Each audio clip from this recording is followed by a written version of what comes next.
that you want her to slow down or stop.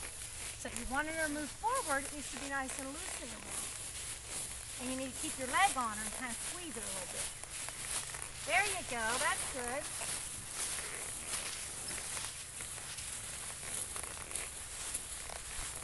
Let's take her up to the shade corner there.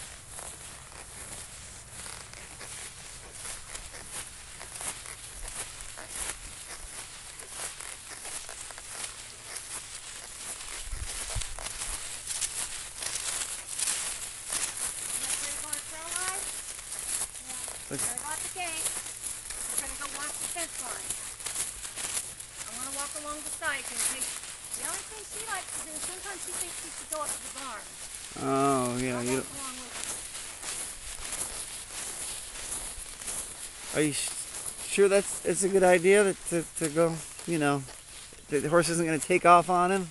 If I'm not if I'm walking right with him. Okay. I'll walk right with her.